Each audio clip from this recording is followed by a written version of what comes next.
I want to jump to this story from the Daily Mail. New York teacher manipulated 5th grade student into changing gender without parents' consent, which drove her to consider suicide, lawsuit claims. It was only after the girl 9 drew suicidal images that her parents found out.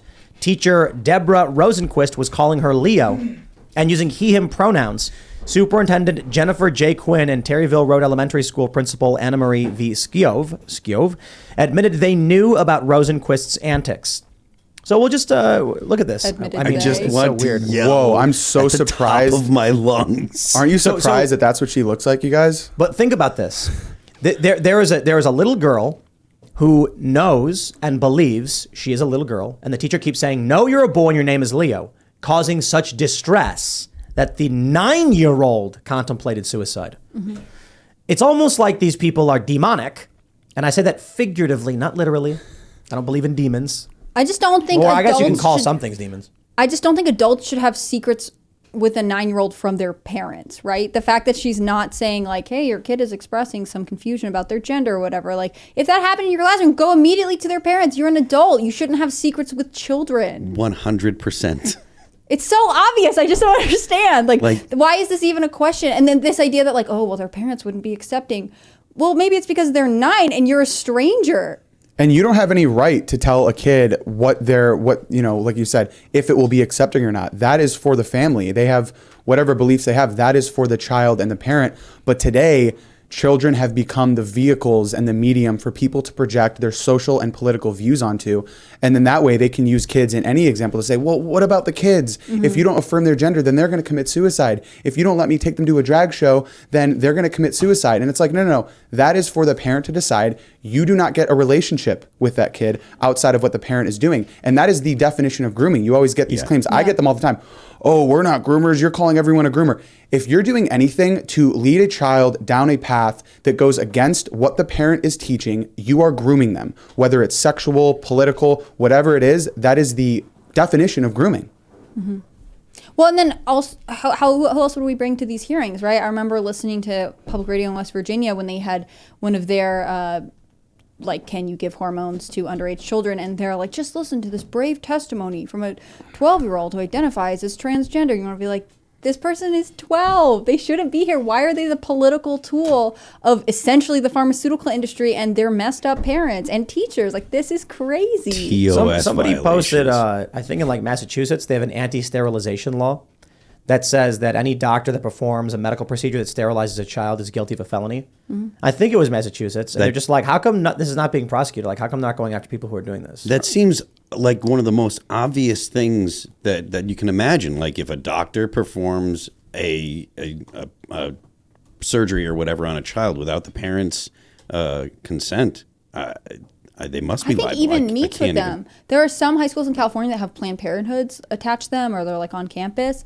and they'll offer, referrals for birth control. They can't prescribe there, but they'll also offer referrals for hormone therapy or any kind of like transgender issue you may have.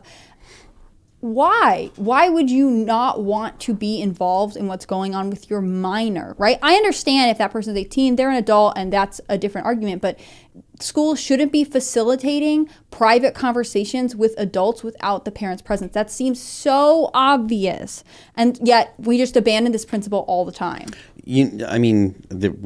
Yeah, you're right. It's obvious. Well, they're introducing a bill in Florida right now that would make businesses who offer payment for gender-affirming care to their employees to be responsible for the detransition cost if there is regret.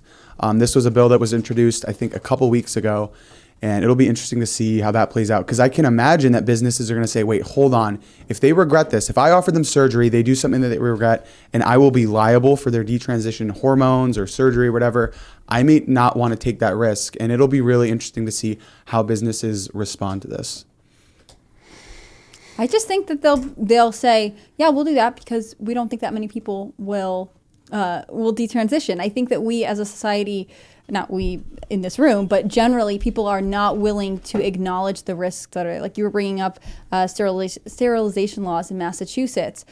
They're not enforcing it because they're not saying it's definitely for sure going to sterilize you. There's a chance it might. I mean, the studies are pretty clear on what the consequences of some of these interventionist, either hormonal or surgical treatments are for people who identify as transgender. But there's enough gray area where they're skating by saying like, well, but maybe it's helping because they're depressed or whatever else. Like, this is going to be, it's going to get worse before it gets better, right? Because the data is living in this gray area. Even though common sense tells us one thing, we have enough ambiguity in the medical science to deny it. Well, if there's anything that made me believe in possession by demons, it's stuff like this. Like the weird cult-like behavior that we've seen from the woke left, the inability to process information, and the rejection of fact. Now, maybe it's not demons. It's just that some people can get put in a cult-like trance, but it sure does feel like demonic possession, doesn't it? It's not supernatural, but it's probably what people were describing when they started calling people demonically possessed. Like the behaviors were the same when as they were trying to figure these things out. You might call them psychotic nowadays or whatever, but like when you say evil, there are behaviors that people can engage in that will qualify them as evil because they fit the definition. The word has a definition. If you engage in these activities, you are evil. There are things that you can do that are demonic that qualify as a definition. That doesn't mean that there's actually like supernatural, like 10th dimension demons living in your brain. That'd be cool though if like there were, like interdimensional beings. And I don't mean like demons from other dimensions. I mean demons in between the dimensions, like in between realities and the twisting now that the demons come out and, they do their thing. Hey, call it what you want. I think it's semantics. But, if there was a word for it, grooming minors into the radical left's gender ideology that has them chemically castrate and genitally mutilate themselves. Evil. That would be it. Evil. Yeah. I feel like it's sad because they just prey on parents who are scared, right? If I told you your kid is suicidal and if you don't do this one thing, they'll die. I mean, there are a lot of parents who would be like, I'll do anything to keep my kid alive. But the right? issue is the kids are suicidal because of the teachers. Exactly. But that's what they say. Listen to how predatory this is. They say to the parents, would you rather have a boy daughter or a dead daughter? Imagine as a parent, a trans daughter, yeah, when they're going in for these gender surgeries and their consultations, they tell the parents, would you rather have a boy, that's a girl, or would you rather have a dead daughter? Think about that as a parent. Think about a medical professional that you should have some trust in saying you either have to chemically castrate your child and give them these drugs, or they will kill themselves. Yeah. That is predatory. And lay on top of that, well, and you didn't know they were going through this and the teacher had to tell you, which means your kid doesn't feel comfortable with you. Like, it's just guilt trip after abusive guilt trip. I feel sad with the parents. Hopefully you have enough common sense not to do this. I don't feel bad for the parents who are like, no, this is a good idea. Let me bring my child to political rallies and prop them up as a representation of what a good woke parent I am. But I do think that there is at some core, I think a lot of parents are scared and they want to do the right thing. And I think the fact that this industry is preying on that, because that's what it is, it's an industry, is just disgusting. And I can't believe that this wouldn't be an obvious point where we unite as a culture and say, this is bad. But apparently we can't, which is mind-boggling. It is an industry. You trans a child, you have a patient for life. And that's a lot of money. Yes.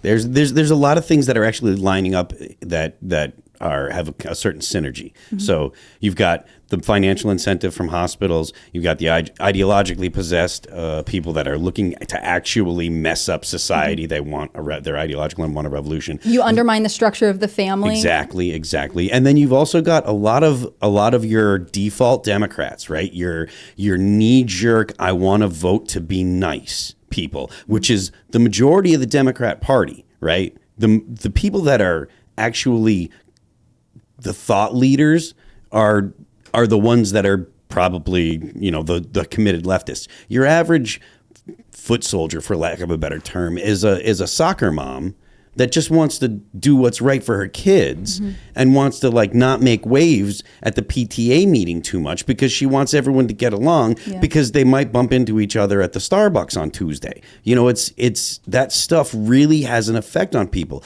So the motivation or the incentive doesn't have to be some cabal that's handing out, Q drops or whatever. It can be just the common general narrative that people are believing and people trying to do what they think is the right thing. Yeah.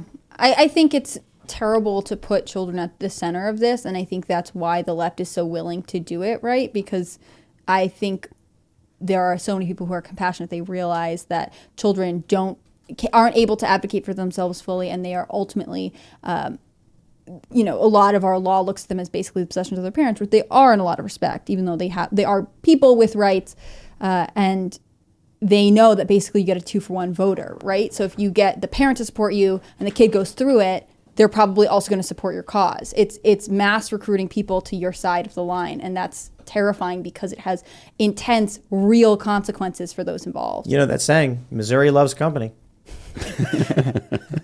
Yeah.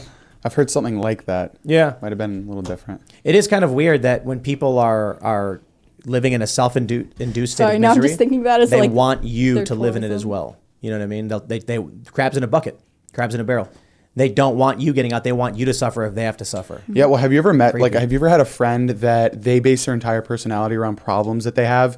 And these are problems that are so fixable. They would be so easy to fix, but they get more out of having the problem and the attention that they receive Yeah. from it Yeah. than they would if they just fix the problem. Munchausen's. And you have these groups that they bond over their problems. And then it's like when people fix them and they leave the group, they're demonized, right? So it's weird. And that's what you're seeing, I think, on a societal scale, that when you have a victim class, it's easy to control. It's easy to feel good about yourself. There's no self-accountability. There's no self-work that you have to do. If you're a victim, then you will always have someone to blame and you will never have to fix your problems. Yeah. I think there are people that are so negative that just complain about everything and that person's not doing the right thing by them or whatever else. And you walk away feeling negative and you just don't want to hang out with them again for a while. And I think we're seeing this on a mass scale, right? So if you're a young person in society and all of your friends are upset about something, and then you open Twitter and everyone's complaining and fighting, and then you look at the news and everything is bad, like how could you not start to feel just totally blackpilled? Thanks for watching this clip from the Timcast IRL podcast. Hang out with us live Monday through Friday at 8 p.m. and become a member over at timcast.com for uncensored, members-only shows exclusive. Thanks for hanging out, and we'll see you all next time.